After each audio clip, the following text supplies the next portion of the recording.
We're gonna talk about testing today.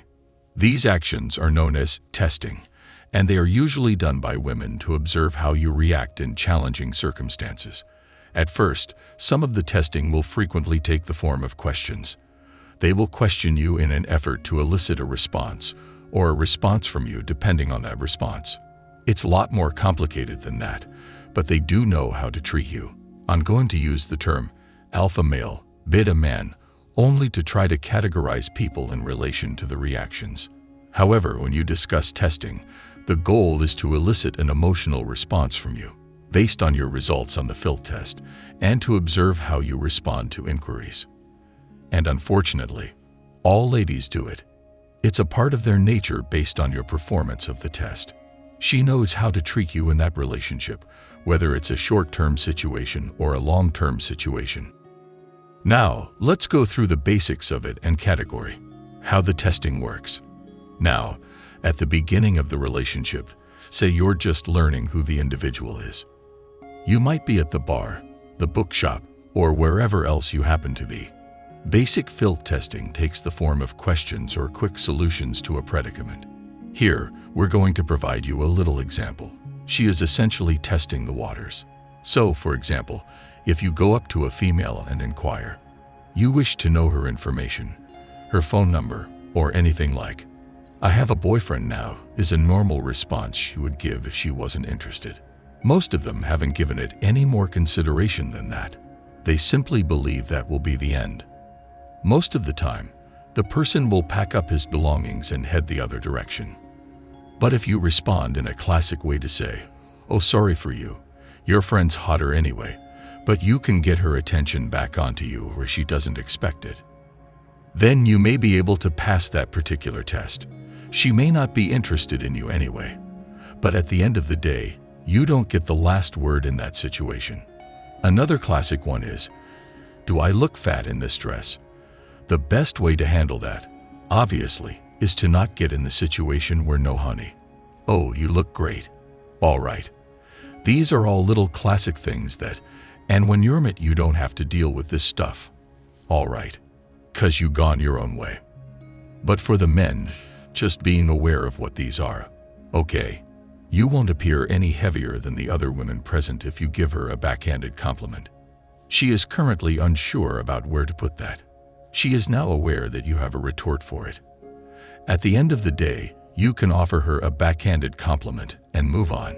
You won't be a beta male or a simp about that specific question and attempt to tell her what she wants to hear.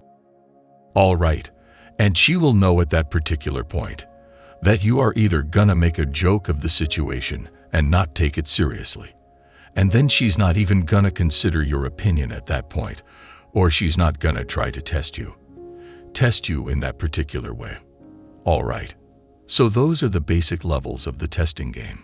They're all in the form of questions or immediate responses to see how you react.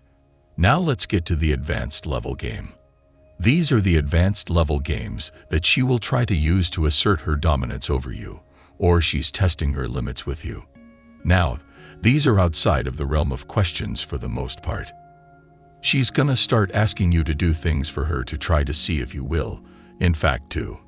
If you are sitting on the couch, she might ask you to go to the refrigerator and get a beer and bring it back to her. All right. That right there is testing her limits. She's not trying to see if you're gonna be respectful, but if you buck up and get up off the couch and go get her a beer and bring it back, now you just taking yourself from the dominant to the submissive in that, at that particular. Say, for instance, it's your wife, it's your girlfriend, or whoever it is that is visiting the house, and you go and get that beer, you go and get that glass of water. She's drier than the Sahara Desert at that particular point. No game that you're gonna bring to the table right now is gonna get her wet. Right? Because you've assumed the role of the submissive. She is now dry.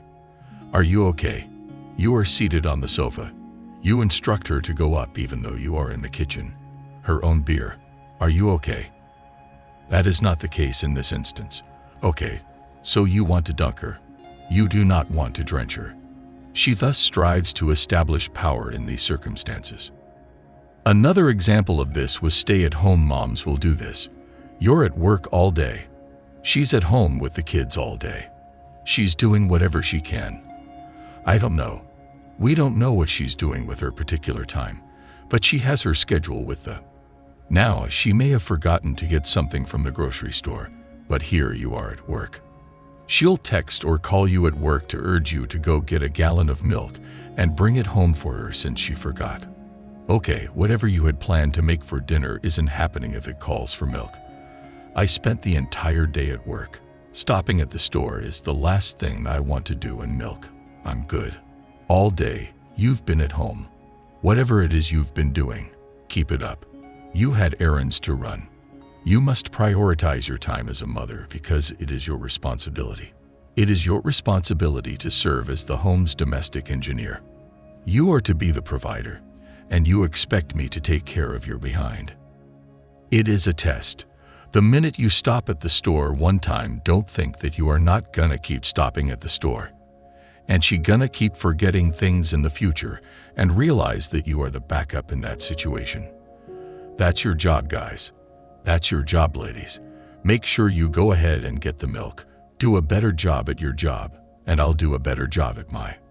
I don't need to be doing your job and my job at the same time. All right, another one where she's trying to assert her dominance over you. And this is when you see these beat-up husbands sitting on the sideline at the mall holding ladies' purses while they go and shop in the mall. Okay. And these guys are sitting there all slumped over, holding purses while these ladies are going to spend the money that they probably brought, and it is a test. First of all, why are you going to the mall with your girlfriend, wife, whatever? I don't see any reason for me to be going to the mall with you. All right. Especially if I know you're gonna be shopping. You do that on your own time. And in my particular opinion, you do that on your own time. When you want to, go grab yourself some clothes. When you want to, go try some things on. I'm good. Do you want to take young Johnny shopping for clothes? You're going to pick him up. That's what you're doing. You're a stay-at-home mom, so that's what you do. The domestic engineer is you. Mother you are. Now that I want to take Johnny shopping for clothes, Johnny and I went to the mall to buy shoes on our way there. There's no need to bring the entire family. I'm not holding your handbag while you are in there trying on outfits either. Why you can't bring the purse inside is beyond me. You're gonna need the wallet out of that purse. You have enough space to grab a wallet out of it. Now why you need me to hold the whole damn purse? So that is basically a certainty, her asserting her dominance over you. And if you fail that test, you can now understand why you were in a passionless marriage. You know why you're in a passionless marriage. She has no respect for you. She has no appreciation of your dominance over her, and no matter how you boil down, all right. Even a feminist will lay on her back. She will lay on her back and get wet. So if you are dominant, she will lie down for you. If you are submissive, she won't. Atomic bomb experiments, you will go through these trials where she is either trying to make you envious or attempting to see if you will stand up for her. I'm good. The 3 items are listed above. She's trying to either ruin the relationship, incite jealousy in you, or test your willingness to stand up for her. Here are a few things that will eventually occur. She'll place herself in positions where you have to wonder about these things. She is acting in this way because she is insecure and is attempting to see and understand why. She is naturally insecure, therefore she is trying to see if you can provide her security. Okay, now when you get to this level, this is extended in the relationship. This could be a relationship from 6 months all the way to marriage and lifetime. But she's gonna put herself in situations where you question what the hell is going on. For instance, she's gonna go to lunch with a male coworker. That's an easy one. She's gonna see how you like that. She's gonna talk about this particular coworker because she wants to screw him. And then she's gonna put herself in the situations where you go, all right. She's gonna go out to lunch with him. She's gonna go to girls' nights out at this particular point. And he's gonna end up there. Oh, I saw Jimmy at girls' night out while I was out with the girls.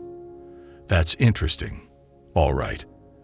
That's how did he end up there? And you ended up there at the same particular time. Okay, she's gonna ask you about going on a girl. Okay, she might not even ask you. She gonna tell you, oh, me, Susie, Tammy, and Michelle are going to Las Vegas on girls' night trip. Okay, now if you go, oh, okay, that's her. That's all right, honey. She will forever go out on girls' night trips, and she will set up a meeting with the chatted Tyrone on that particular trip. Okay, another one that they'll use. Oh, I wanted to connect with my ex-boyfriend. He invited me to dinner. I'm going to dinner with my ex-boyfriend on this particular day. She is currently attempting to ruin the connection with this one. She won't though, because women don't usually end relationships unless they have new ones set up. They don't blow it up and then remain alone in the world. So keep in mind that they aren't just floating around alone when they go online dating. While they are out there attempting to secure something else, they have something in the bag. I'm going out to supper with my ex-boyfriend to create the setting I desire. She won't inquire of you. She'll claim to have already set things up. As soon as you return and say, no, the hell with you, there are going to be two events. She either gonna get moist or she's gonna call you controlling. Now, if she gets moist and she lies, she was testing you to see if to provide her with security. If she calls you controlling, then what she's trying to do is blow up and move on. Okay, she wants you to break up with her, and she wants to cause this whole emotional friction to create the breakup so that she can blame you for it. She's not gonna take the blame. She's setting up her next monkey branch. All right, but she wants you to behave in a controlling manner so she can tell all her girlfriends, oh, she was controlling. He was emotionally abusive to me. And that's okay. That's what she's trying to do at that particular point. I'm good. Another issue in this scenario is that despite spending the entire day talking to you on the phone, she doesn't respond to your texts in a timely manner. As soon as night falls, she doesn't reply to the texts, and at that precise moment, you start to doubt her loyalty. At that point, you're questioning her commitment to you. At that time, she's either doing something for sure, or she's trying to set it up so you believe that she's doing something. So you can either provide her with the security that she wants, or that you can behave in a manner that she can say, hey, you're controlling, you're following me, you're stalking me. Why don't you give some space, and therefore now you're gonna break up with her. Saying all of that, guys, this is why guys play just the game with ladies, because who has the time and energy to put up with this type of mental abuse? This is all mental abuse. What? Whatever they're trying to get out of this is all mental and psychological abuse games. Now when people say, I don't like to play games, this is the games that we're talking about. When men say that we don't, to play these particular games, but ladies naturally have to put themselves in this situation to either provide themselves with security or test your limits with them, to assert their dominance over you or for you to continue to assert your dominance over them. This is gonna happen, or to break up the relationship. This is why I don't participate in relationships long term. This is why I don't participate in marriages, because who wants to deal with that? I have better things to do than to deal with that. So if you've been going through any of these, you know how it works.